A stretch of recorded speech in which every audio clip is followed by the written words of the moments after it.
In the FT yesterday, Downing Street has left open the door to higher taxes on the wealthy to close a growing UK fiscal hole as the Treasury promised to, quote, protect working people in what is expected to be a painful autumn budget.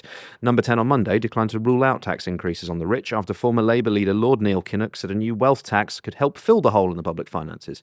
Kinnock has called for a 2% tax on assets over £10 million, claiming it'd raise more than £10 billion a year. With Chancellor Rachel Reeves under growing Labour pressure to increase taxes on the rich in her autumn budget, a spokesman for Keir Starmer said the Prime Minister has repeatedly said those with the broadest shoulders should carry the largest burden. Reeves is facing calls to raise taxes on the rich after the government's £5 billion retreat on welfare reform last week, despite the Chancellor having ruled out a wealth levy on several occasions, including in April.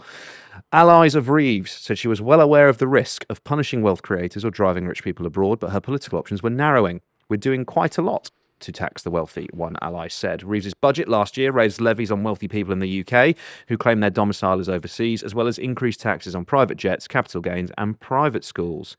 The Treasury has little or no appetite for creating a new wealth tax, although government officials have not ruled out increasing the rates of existing taxes, which would affect the better off. Tax decisions are taken at the budget, and as you expect, we are not going to comment on tax speculation, the Treasury said on Monday. We've made our manifesto promises to protect working people, and we took the decision last autumn to deliver the change the British people voted for.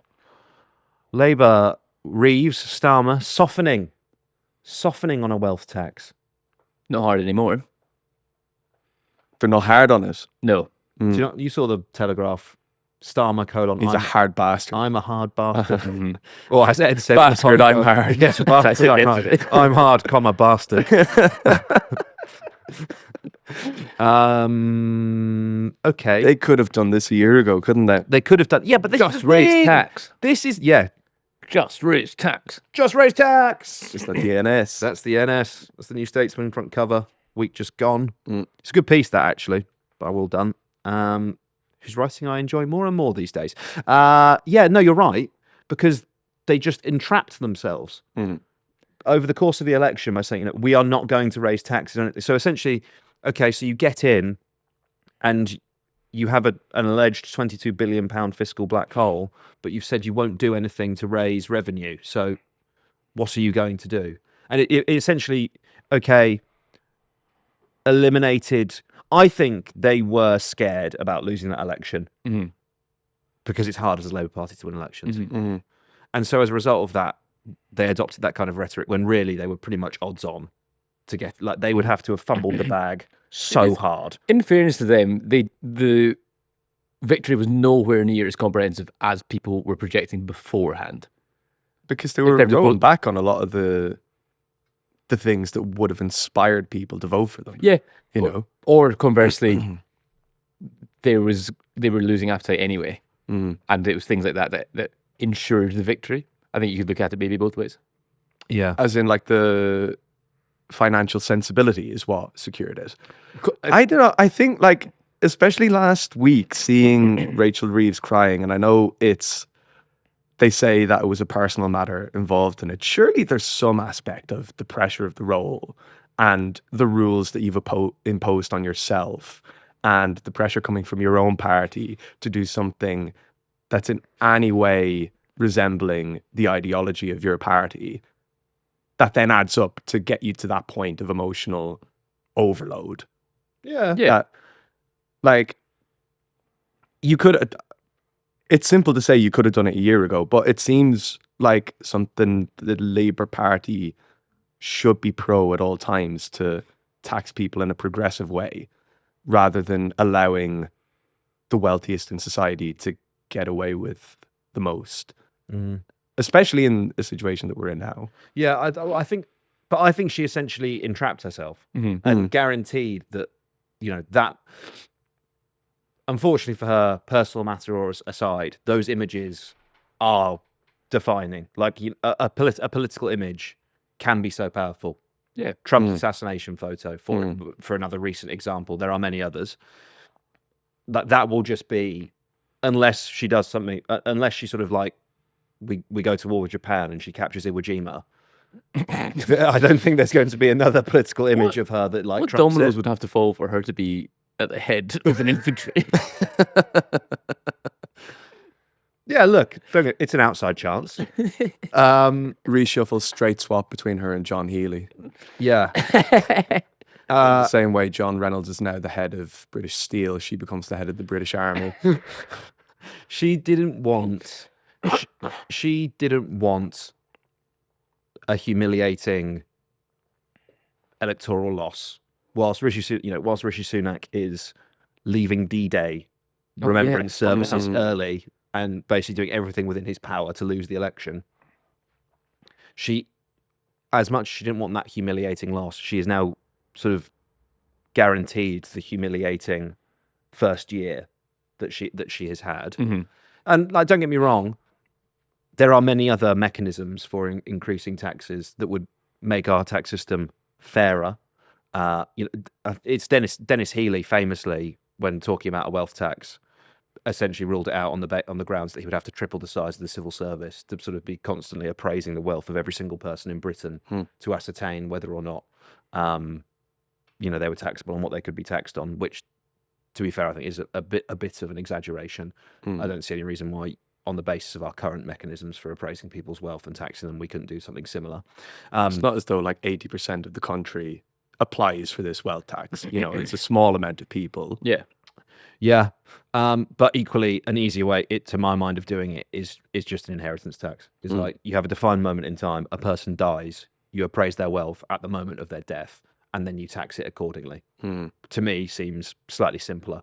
And you have and it's more swinging than whatever 2% on people over 10 million, as Kinnock suggested, or otherwise. We don't accrue more money in one fell swoop if it was a wealth tax rather than an inheritance tax, because that'd be in drips and drabs. Whereas if you just want one sharp shock, you recruit all that money, and then you don't need to do it again for another. Oh, what, you think it'd be like a one-off? Was it? We've just come to Britain membership fee. Who's the NS writer who left? I can't remember. He was on the podcast. I've completely forgot his name. Harry Lambert. Harry Lambert. When he wrote about it, I think that's what he was suggesting. The Great Tax Con.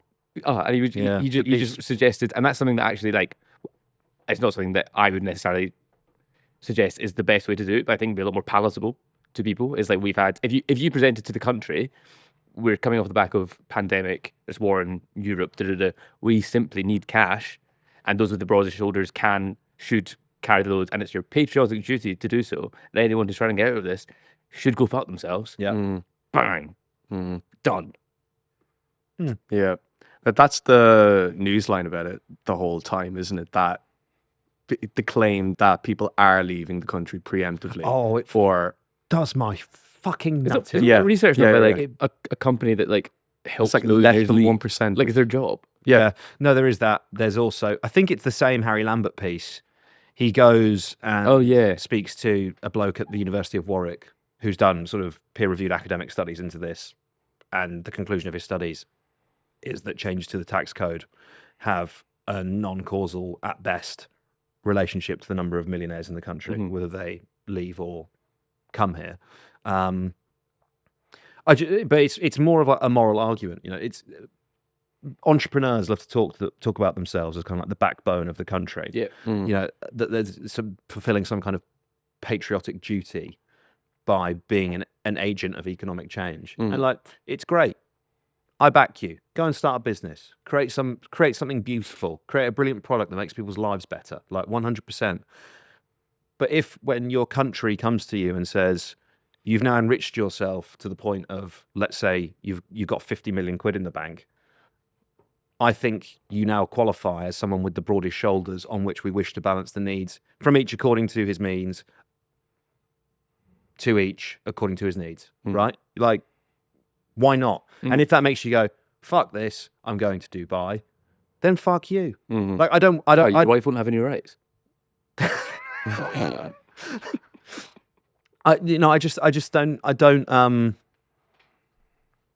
don't want you. Yeah. Do you know what I mean? It's like you're not a patriot. No. It's like you should willingly and gratefully pay your taxes.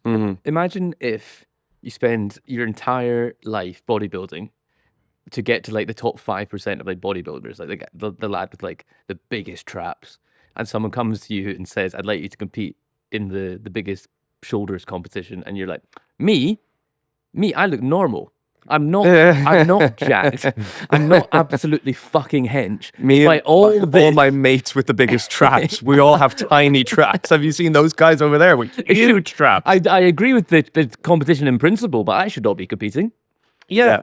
Well, but it's with all of these people, they wish to socialize the risk and privatize the reward. You know, it's like, why is the government, encumbering me with red tape when I wish to start my business? Why isn't the government doing more to stimulate the growth of the economy? And do we have a minimum wage? Yeah. Why do we have a minimum wage? Yeah. Why can't I dump toxic chemicals into this river? Right. and then when they're successful, they're like, nope, it's all mine. Thank you, sir. Thank you very much. It's plastic. Like I genuinely think there's some of the worst people. Oh, I'm rich now, so I'm going to leave so that because I want to have an extra 10 million. I want 10 million more on top of my 100 million. At what point do we say you're wealthy enough?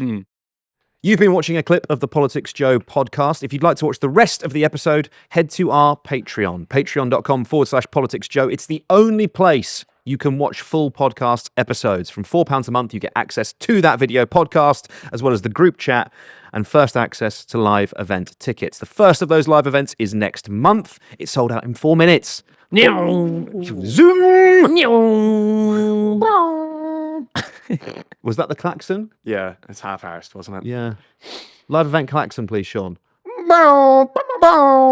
Was that it? Well, my voice is gone from the weekend as well, so it's not really projecting as well as it could. We are really looking forward to seeing all of you having a beer and a bit of a chit-chat. 1,080 of you have generously chosen to support us on Patreon so far. Become Patreon number 1,081. Head to PoliticsJOE.com. Head to patreon.com/PoliticsJOE. I'm making a right old meal of this. Or the pod is free to listen to still on all audio platforms. Thank you.